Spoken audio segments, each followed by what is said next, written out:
اس سے فارسی گویان سمجھ سکتے ہیں کہ اس کا مطلب کیا ہے.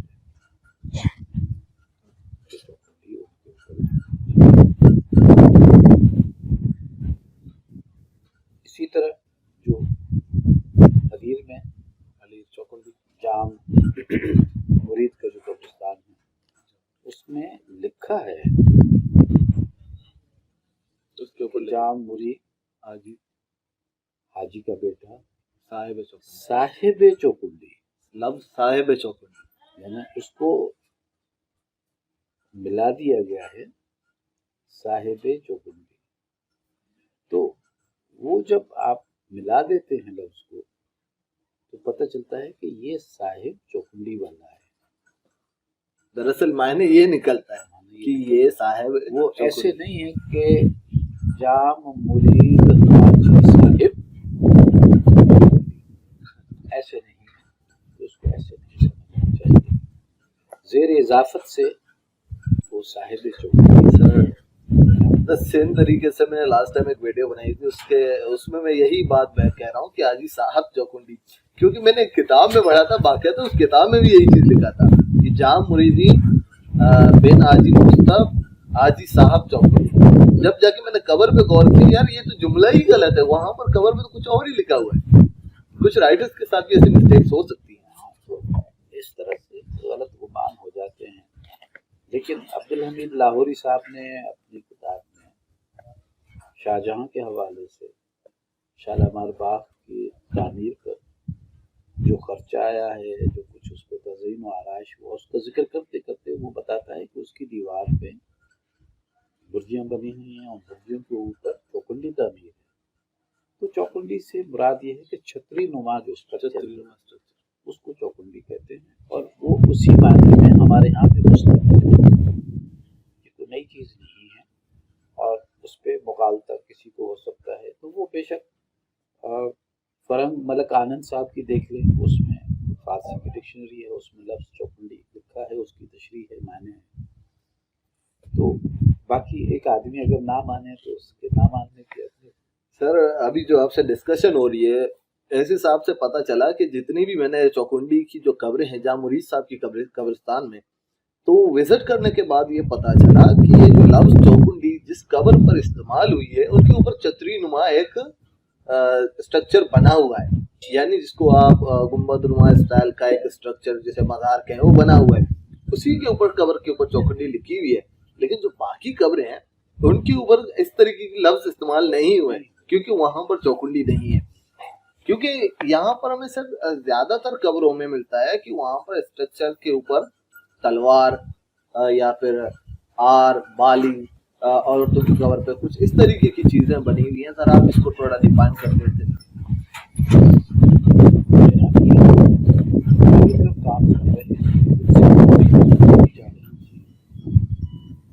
وہ پروفیشنل تھے اور وہ ان کے ہنر سے ہی پتہ چلتا ہے کہ وہ مچے ہوئے کاریگر تھے اور وہ اپنی اسائنمنٹ پہ کام کرتے تھے. جائیں گے تو وہاں کے لیے اسٹرکچر تعمیر کر دیں گے.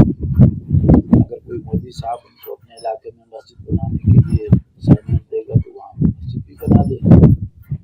اگر کوئی آدمی ان کو مندر بنانے کے لیے بلائے گا وہ ادھر مندر بھی بنا دیں گے. لیکن وہ اپنے اسپانسر کو، جو آدمی ان سے جو کام لے رہا ہے، اس کی فرمائش پہ اس کی پسند کے نقش و نگار بنائیں گے. جی سر. کوئی آدمی ہے جس کی تعلیمی جو جھکاؤ ہے وہ مذہب کی طرف ہے، تو وہ اپنی قبر پہ قرآنی آیات کا استعمال بہت زیادہ کر رہا ہوگا. جیسے کہ ہمیں چوکندی کی قبروں پہ مکلی کی قبروں پہ ملتا ہے جو وہ چیز ہمیں یہاں نہیں ملتی. تو ظاہر ہے کہ یہاں پر ان کا تعلیمی جھکاؤ جو ہے وہ مذہبی نوعیت کا نہیں تھا. تو ان کا اور اللہ کا رشتہ آپس میں اس یقین کا رشتہ تھا جس میں کسی اور چیز کو انہوں نے بیچ میں نہیں ڈالا. وہاں پر اس کو مغفرت کے لیے مذہبی جھکاؤ کی وجہ سے ان کو مغفرت کے لیے پھر مذہبی آیات کا استعمال کرنا مناسب نظر آیا تو وہاں پر وہ چیز کاریگر کے ذمہ لگائی اور کاریگر کو اس طرح سے بنا دیا. تو فرق یہ ہوتا ہے کہ جہاں کاریگر سے آپ جو کام لینا چاہیں گے وہ کاریگر آپ کی پسند کے مطابق کام جی سر. اس میں تخصیص نہیں ہے کہ وہ کاریگر جو ہے یہاں پر جس نے کام کیا وہ الگ تھا, جس نے لکڑی میں کام کیا وہ الگ تھا, وہ تو سب تراش ہے. اس سے سر یہ پتہ چلتا ہے یہاں کے جو لوگ تھے ان کا مطلب جو ہے انٹرسٹ تلواروں یا نیزوں اس طریقے کی چیزوں کا انٹرسٹ زیادہ. زندگی کے جو بھی قبائل کی کہانیاں اگر آپ پڑھتے ہیں تو اس میں بارہا یہ میدان رزم سجتا رہا ہے اور وہ چیز ان کے ہاں جھلکتی ہے. تو یہ ان کے بود و باز سے ذرا قریب کی چیزیں ہیں. یہاں پر اگر آپ دیکھتے ہیں تو وہاں پہ آپ کو نظر آتا ہے کہ ایک بہادر سورما ہے, گھوڑے پہ سوار ہے اور اس کے ساتھ کچھ لوگ اس کے ساتھ چلے آ رہے ہیں. تو یہ ڈپکشن قبروں پہ بہت زیادہ ہے. تاج محل میں آپ دیکھیں گے کہ جو قبریں ہیں وہ اس طرح سے سجی ہوئی نظر آتی ہیں. تو یہ ان کا معاشرتی رنگ و ڈھنگ تھا جو ان کی تدفین میں بھی ظاہر ہوتا ہے. آپ کو ایسی مکڑی میں کوئی تلوار اور کوئی بندوق اور کوئی خنجر اور یہ چیز نظر نہیں آئی. وہاں پر بھی وزٹ ہوئی. زیادہ تر کلمے شریف لکھے ہوئے ہیں یہاں پر قرآن آیتیں وہاں پر لکھی دو قبریں ایسی تھی جو ان قبائلوں کی تھی جن پر وہ چیز نظر آتی ہے. وہ چھوٹی قبریں تھی وہ ان سے مختلف ہے. ان کے کوئی آیات قرآنی نہیں تھی, کچھ ایسی چیز نہیں تھی, لیکن قبائلیوں کی کچھ قبریں مکڑی کے وسیع قبرستان میں بھی پائی جاتی ہیں. اس حد تک کہ یہاں پر میر مزار کی قبر بھی ہے جو مکڑی کی دوسری جنگ میں جو جوکھیوں اور کلمتیوں کے درمیان لگی تھی اس میں ان کی شہادت ہوئی تھی. تو ان کی قبر وہاں مکڑی کے ایک کونے میں ہے. جو ہے وہ مکڑی میں مدفونین ہیں, ان کا تعلق اسی علاقے کی قدمات سے اور ان کی قبریں وضاحت سے ان کی قبروں سے ڈفرینٹ ہیں, مختلف ہیں. میری برادری کی قبریں بہتر ہیں کہ اس بات کے اوپر وار ہوئی. جناب آپ یہ سوچیں کہ ان علاقوں میں رہنے والے جو مرفت تھے اور کلمتی تھے ان کے درمیان یہ جنگیں اس وقت شروع ہوئیں جب کلمتیوں کا اثر و نفوذ سمندر میں کم ہو گیا. کلمتی قبیلہ تو قبیلہ نہیں ہے, قبیلہ تو دراصل وہ ہوت ہے. تو ہوت قبیلے کی ایک برانچ ہے, ایک حصہ ہے جن کا تعلق کلمت بندر سے رہا تھا, جڑا رہا تھا. اس بندر پہ سے وہ جو آپریٹ کرتے رہے ہیں مسلسل اپنے بحری تجارت پہ ان کا بڑا معقول حصہ رہا. اس کی وجہ سے ان کی اقتصادی حیثیت بڑی مضبوط تھی اور ان کے لیے یہ کوئی اہمیت نہیں رکھتا تھا کہ وہ مال مویشی اور چراگاہوں کی زیادہ توجہ. جس آدمی کی ایک بہت بڑی آمدنی سمندری شعبے سے وابستہ ہو تو اس کے لیے کوئی اس بات کی اہمیت نہیں رہتی کہ اس کے پاس پڑوس میں جو چراگاہیں ہیں اس پہ کس کی بکریاں چل رہی ہیں, اس پہ کس کی, تو اس وقت اس کے لیے اس کی کوئی اہمیت نہیں. لیکن جب یورپین پاورز نے ہمارے انڈین اوشن میں اپنا قبضہ جمانے کی کوشش کی تو ان کا تصادم کلمتیوں کے ساتھ ہو گیا. اس تصادم کے نتیجے میں کلمتیوں کی ہار ہوئی ہے کہ کلمتیوں کو سمٹنا پڑ گیا. تو کلمتی سمٹ کر رہ گئے تو ان کا جو حصہ تھا اقتصادی تجارت کا وہ سکڑ کے بالکل نہ ہونے کے برابر رہ گئے. یقینی طور پہ یہ کہا جا سکتا ہے کہ ختم نہیں ہوا، لیکن وہ سمٹ کے بہت تھوڑا سا رہ گیا. تو کلمتیوں نے بندرگاہ سے اپنے آپ کو الگ کیا اس کی وجہ اور وہ پھر ذرا وادیوں کی طرف چلنے پر مجبور ہو گئے، جس کے نتیجے میں بہت زیادہ مائیگریشن جو ہے وہ کلمتوں کی ان علاقوں میں ہوئی جہاں پہلے ان کا وجود تھا. پہلے بھی وہ موجود تھے، لیکن اب جو بہت بڑا حصہ ان کا اپنی جگہ سے منتقل ہو کے وہ لسبردہ ضلع میں آگے آ گیا اور کراچی ضلع میں آ گیا اور ٹھٹے ضلع کے جو ساحلی علاقے تھے اس میں وہ آج اب انہوں نے